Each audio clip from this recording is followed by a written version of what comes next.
धीरे धीरे यहाँ एशिया माइनर से उभर रहे हैं अलग अलग जाति के लोग, अलग अलग कबीले, जिसमें 4 कबीले मुख्य रूप से फेमस है जो आ रहे हैं। पहला है ग्रीक की, ये तो ग्रीक की शाखाएं हैं।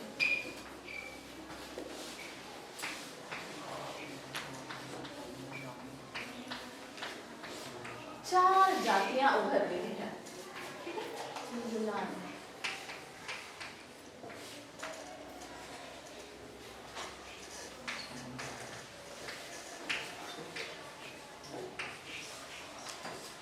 हम लोग बात करेंगे होमर का, ठीक है। यूनान में हम लोग मुख्य रूप से होमर की बात करेंगे, होमर का। 4 शाखाएं आ रही है, यूनान में प्रवेश करेंगे। पहला है आयोनियन, डोरियन,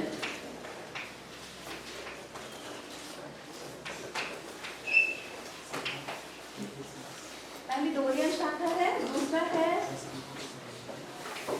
इलोलियन,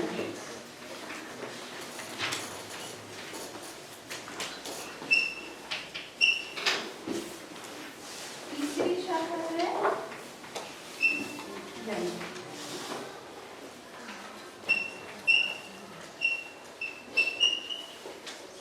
चौथी शाखा है आयोनियन।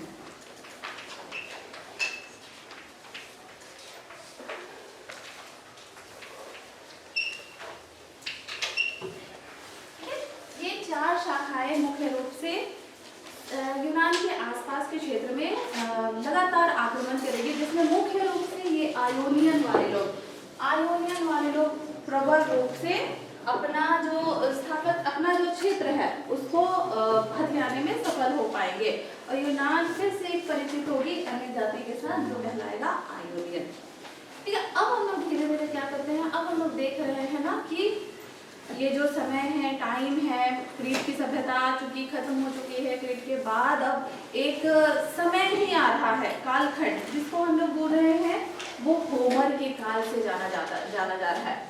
तो होमर कौन है? होमर एक कवि है, ठीक है। एक कवि है, एक दार्शनिक है, या एक ऐसा जो स्थान हम लोग देखते हैं कि यहाँ पर भारत में वाल्मीकि जी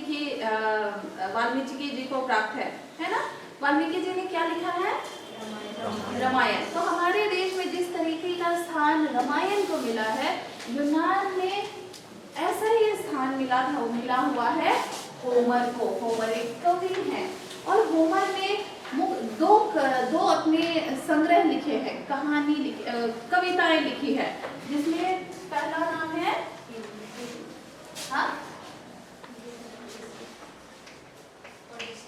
इलियड,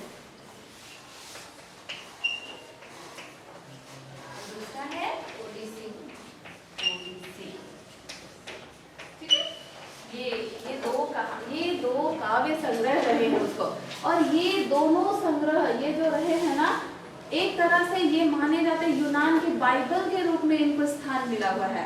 जो स्थान बाइबल को मिला है ना, वैसे ही स्थान यूनान वासियों ने होमर की जो कृति थी उसको दिया था। ये दोनों अपने समय की चीजों को व्यक्त करते हैं। तो यहाँ अब हम लोग देखेंगे ना कि होमर ने अपने इलियड और ओडिसी के माध्यम से किस तरह की चीजों का वर्णन किया है। यानी होमर के समय में हम लोग देखेंगे कि कैसे यहाँ का यूनान का समाज कैसा है, ठीक है। समाज से पहले हम उसका पॉलिटिकल देखेंगे, राजनीतिक स्थिति क्या है, यानी कि वहाँ जो शासन व्यवस्था है किस तरीके से संचालित हो रही है। यहाँ हम लोग देखते हैं ना कि वहाँ जो संस्कृति है, सभ्यता संस्कृति क्या है, वहाँ की संस्कृति, उनकी कल्चर क्या है, उसकी संस्कृति कैसी है वहाँ पर। उसके बाद हम लोग उसको देखते हैं ना कि वहाँ पर का समाज कैसा है, ठीक है, या फिर उसकी अर्थव्यवस्था कैसी है। और वो समझने से पहले फिर से हम लोग आते हैं ये इलियड और ओडिसी की कहानी पे। ये क्या है? काव्य रूप में है, भले ये काव्य रूप में है, लेकिन इसमें कई ऐसी चीजें हैं ना जो यूनान के देश को उजागर कर रही है। जैसे इसका जो थीम है, ये किस पे आधारित है? ये उस समय चूंकि छोटे छोटे गणराज्य है ना। यूनान क्या है?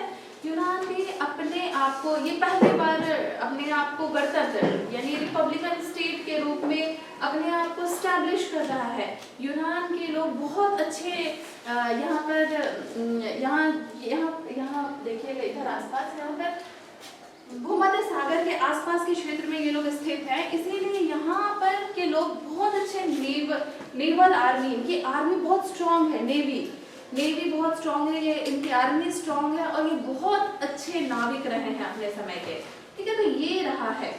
तो ये इस तरीके की चीजें जो कि ये हमने आपको कहते हैं छोटे छोटे कबीले हैं, तो उसमें क्या होता है, हमेशा आपको मजबूत बने रहना पड़ता है, लड़ना पड़ता है आसपास के लोगों से, हमेशा अपने आप को अच्छा योग्य साबित करना पड़ता है। जब तक आप योग्य साबित नहीं करेंगे आप टिक नहीं सकते हैं, है ना। तो यहाँ के लोगों को भी, चूंकि छोटा छोटा कबीलाई समाज है, अलग अलग जातियों का हमला हो रहा है, तो ये लोग भी अपने आप को हमेशा मजबूत करते रहे हैं, और हमेशा युद्ध के लिए तैयार होते रहे। ठीक है, तो इसी में से ये युद्ध वाली ही उनके अंदर एक तरह से वो वाली प्रवृत्ति उनके अंदर आती चली गई। तो थीम जो होमर है ना, उसका थीम भी युद्ध है। ठीक है, ये जो इलियाड है, इलियाड एक कहानी है, एक काव्य रूप में, एक ये है, एक सैनिक के जीवन की ही घटनाएं हैं कि एक सैनिक का जीवन किस तरीके से निर्धारित हो रहा है, चल रहा है।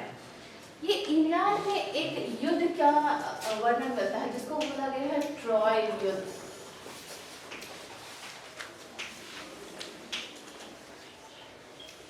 Trojan war.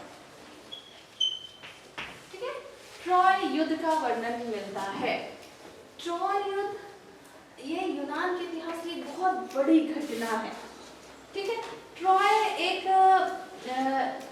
कहानी बनाता है, यानी इलियाड एक कहानी बनाता है, लेकिन एक महत्वपूर्ण बात है कि इसमें जो ट्रॉय युद्ध है ना, उसका सिर्फ 9वें वर्ष तक का ही वर्णन मिलता है। जो युद्ध है, ये युद्ध जो इलियाड में जो ट्रॉय युद्ध का वर्णन हुआ है, ये 10 वर्षीय युद्ध है, 10 साल तक का एक युद्ध चल रहा है, जिसमें ये जो कहानी है वो सिर्फ 9 वर्ष में खत्म हो जाता है इलियाड। और बाकी जो कहानी चलती है वो ओडिसी में। ओडिसी का भी एक नायक है, हम लोग अभी देखेंगे कि कैसे वो नायक है। अब हम लोग पहले आते हैं कि इलियाड के अनुसार। ठीक है, इलियाड में क्या कहा गया है, इसमें जो ट्रॉय युद्ध का वर्णन किया गया है, ट्रॉय में 2 स्टेट की बात की गई है जो बहुत ताकतवर स्टेट है। सबसे पहला हम लोग बताए ना, यूनान के 2 बड़े ताकत उभरेंगे, जिसमें एक स्पार्टा होगा। एक स्पार्टा है जो अपनी सैनिक क्षमता के लिए जाना जा रहा है।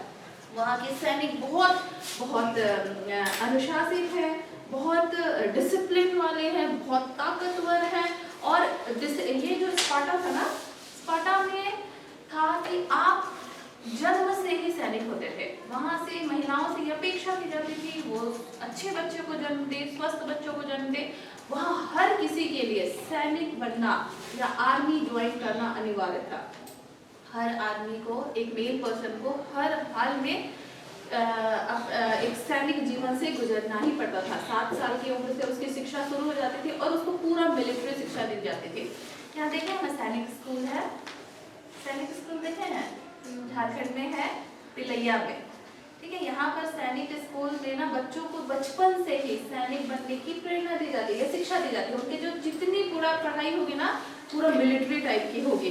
उनका रहन सहन, उनका खान पान या उनके बाल सब मिलिट्री स्टाइल के होते हैं। सेम ऐसे ही स्पार्टा के लोगों के लिए भी मिलिट्री शिक्षा अनिवार्य थी। तो ये स्पार्टा बहुत ही ज्यादा ताकतवर स्टेट के रूप में बढ़ रहा था। यही आयोनियन वाले लोग, आयोनियन जाति के, डोरियन जाति के लोगों के द्वारा ये डोरियन वाले लोग स्पार्टा में राज्य कर रहे थे। ठीक है, बहुत ताकतवर शाखा ये रही थी। तो स्पार्टा जो कि अपने नेवल पावर के लिए बहुत जाना जाता था, अपने सैनिकों के लिए जाना जाता था। और यहाँ एक घटना हो जाती है। घटना ये होती है कि एक स्पार्टा का एक राजा है। ठीक है, स्पार्टा के राजा की एक पत्नी है बहुत सुंदर, जिसका नाम है हेलेन। ठीक है, तो हेलेन का यहाँ पर अब अपहरण हो जाता है और ये राजा का नाम है मेनिलॉस।